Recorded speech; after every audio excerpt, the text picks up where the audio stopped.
Jackie, the battle for Bakhmut is proving the most costly, the most vicious, the most violent of the war so far. And what that means is that it's gained a symbolic significance for both sides, which far exceeds its strategic importance. And it also means that it's causing political problems on both sides. Take the Russians first. The majority of the soldiers fighting on the Russian side are mercenaries from the Wagner group, many of them convicts. And thousands, tens of thousands have been thrown in. Many of them are being killed. The leader of Wagner, Yevgeny Prigozhin, has said, you know, our front line might collapse because the Kremlin, the Ministry of Defense, isn't giving us enough ammunition. Now, that is a direct challenge to President Putin. But, you know, on this side, there's problems as well, because a week or so ago, the top military leadership here reportedly said, look, we need to have a strategic withdrawal from Bakhmut because we're losing a lot of men, we're using up lots of ammunition, and we need that for our counteroffensive, for more important targets in the southeast in the weeks to come. But President Zelenskyy and other senior politicians say they must continue to hold Bakhmut. It's got this incredible importance now. Well, in the meantime, they're just waiting for those new Western weapons. And the Soviet-era armor that they're able to collect from the Russians, well, with that, they're learning how to make do and mend. As they wait for new weapons from NATO, Ukrainian mechanics have had to learn to rehabilitate abandoned Russian armored vehicles and tanks. This is a secret facility funded by a private Ukrainian charity. Russian soldiers must have scrunched up in the back of this armoured personnel carrier. One was reading Gogol before he fled or was killed.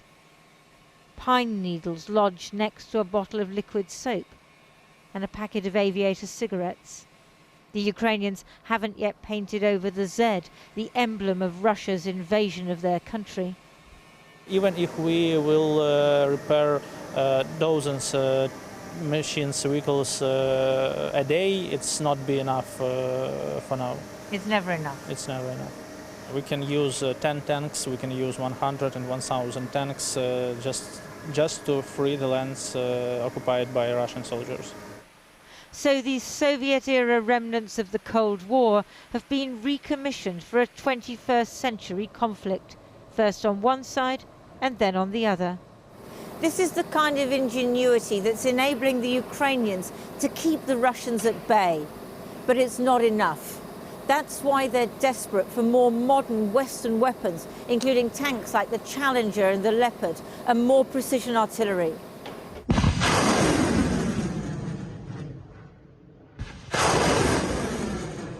Last summer, Ukraine used that artillery to force the Russians out of towns they'd occupied in the east. We drove through the pine forests of eastern Ukraine to meet a mechanized unit with a multiple launch rocket system supplied by the UK. It replaced the Soviet Smerch system they'd previously used. Різниця колосальна з даним видом озброєння. Також це скорость. Наприклад, на Смерчові ми виконували бойову задачу там від 20 до 25 минут, це там гірокомпас, буссолі, все. Тут ми заїхали, комп'ютер все сам просчитав, навелися, виконали задачу. Тобто 5-7 минут. At the Royal School of Artillery near Salisbury Plain, they were trained to use this system to counter the Russians' numerical advantage. Поява цих машин – це зміна стратегічна на полі бою. Це однозначно. Скажімо так, до появи цих машин наші війська відступали, наш ворог проводив наступальні операції. Після появи цих машин ворог зменшив темп спочатку, потім ворог перейшов до оборони, потім ворог перейшов до бігства. Ukraine is using old Soviet-era armor and modern artillery in the battle for Bakhmut. But their success has stalled because the Russians have thrown so many more men into the fight. The destruction of Bakhmut is complete, yet neither side has prevailed. The Ukrainian military reportedly favours a tactical withdrawal, but the politicians demand they keep fighting, even though decisive Western weapons will take weeks, maybe months to arrive. All the people need to know that Russia will not stop.